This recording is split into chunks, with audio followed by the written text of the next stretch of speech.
Hi, welcome to Talent Sprint's Banker's Choice program. In this session, we are going to look at parts of speech. Now, this is very basic and critical to apply because it's important for us to maintain the syntax. Now, what do I mean by syntax?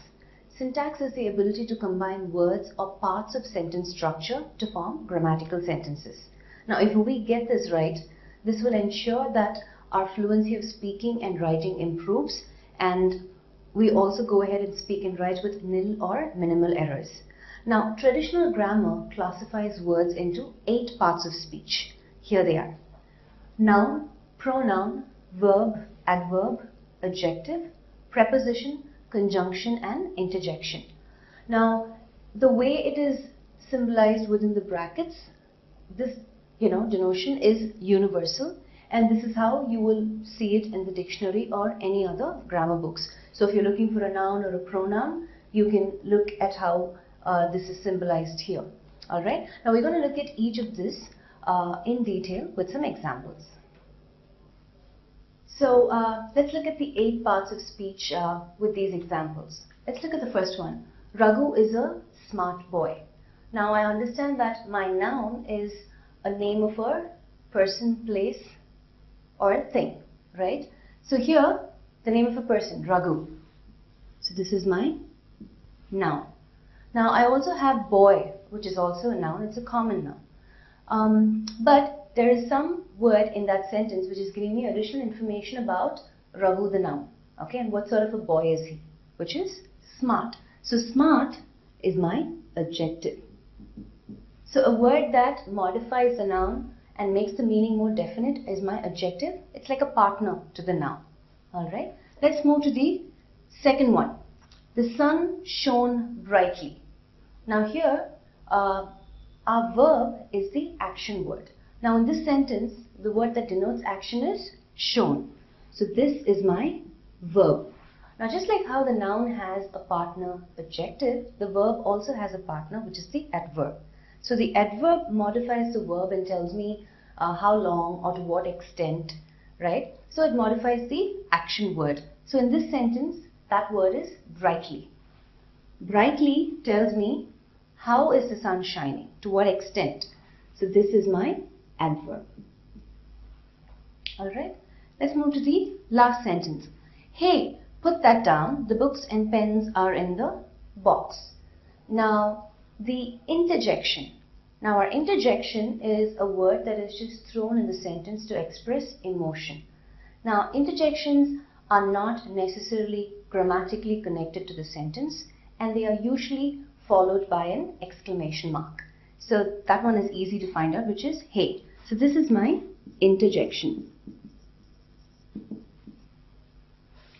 Our next part of speech is the conjunction. Now conjunction is a word that joins 2 words of the same part of speech or 2 clauses together. So in this sentence, the books and pens. So here the book is a noun, pens are also nouns, same part of speech, and is the linking word, which is our conjunction. Prepositions. Now prepositions denote relationshof, right? They show location. So they tell me the position of something, they tell me the time of something, or they tell me the way in which something is done. So here in this sentence, hey, put that down, the books and pens are in the box. So here in is my preposition denoting where. The position of the books and pens, where is it? It is in the box. So in is my preposition. Now let's move to the first example. Now if I have to substitute Raghu with another word, now that word which substitutes Raghu, which in this case will be he. Raghu is a smart boy.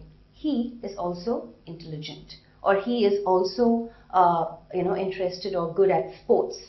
Okay, so here when I substitute Raghu with he, this is my pronoun. Okay, so there we have our 8 parts of speech. Noun, partner to the noun adjective, pronoun, which is a noun equivalent, and then I have my verb, which is the action word. I have my adverb, which modifies the verb. I also have the interjection, I have the conjunction and the preposition. Let's understand these 8 parts of speech with another example. Let's understand the 8 parts of speech in this long example. My husband and I wish we could travel yearly to Europe and take in all the amazing sights. Alright, so in this sentence, the first word that is glaring at us, which is easy to figure out, right?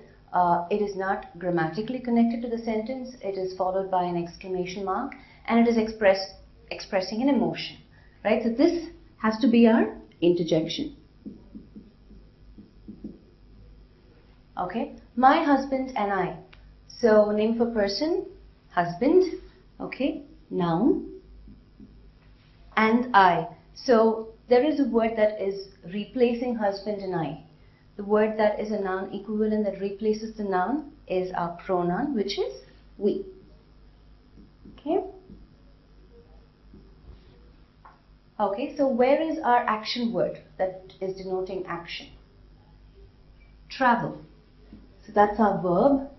Okay, we also have another verb. The verb is not only an action word, it also expresses a state of being.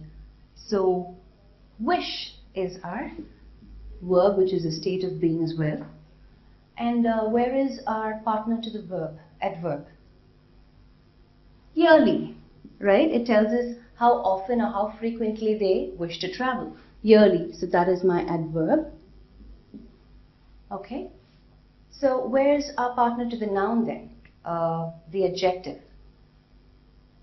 Now sights is also another noun. So what sort of sights? Amazing sights. This is our adjective modifying the noun sights. And then we need to look for our preposition.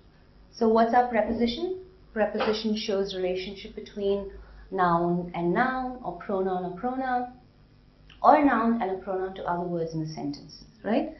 So to is our preposition showing the relationship between the pronoun we and Europe, the noun.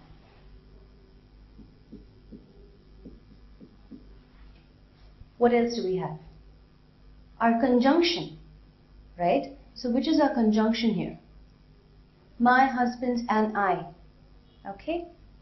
Right? So this is my linking word, conjunction, yeah, between a noun and I again, a pronoun, okay? So what else do we have left? We have the interjection, we have the preposition, we have the conjunction, we have our noun, we have our pronoun, we have our verb, and we have our adverb, and we have the adjective. Have we covered all the 8 parts of speech? Yeah? That's it. So let's understand this through a couple of more examples.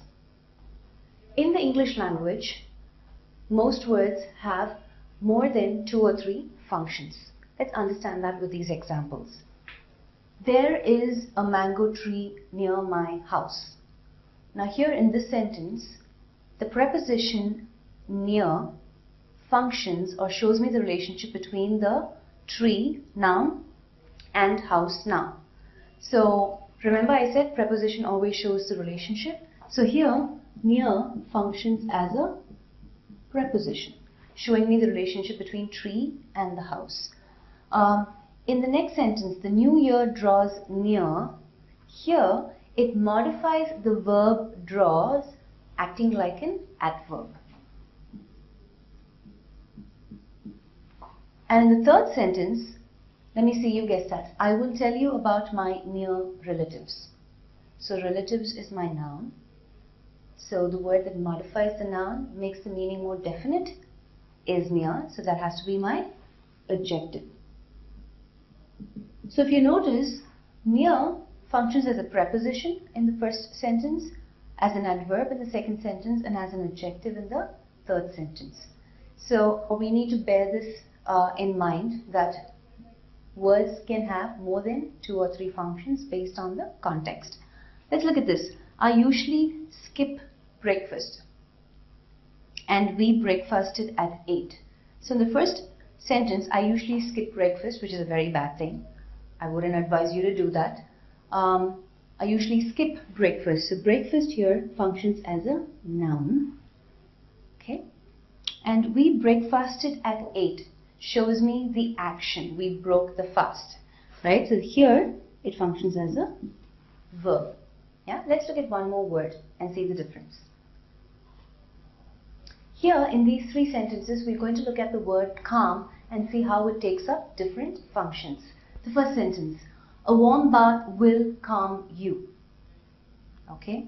So here, calm is taking up more of an action. So this is my verb. The sea was calm. So here it functions as a noun. He was calm throughout the uproar. So here it modifies the pronoun he, functioning like an adjective. So it's giving me more information about how that person was.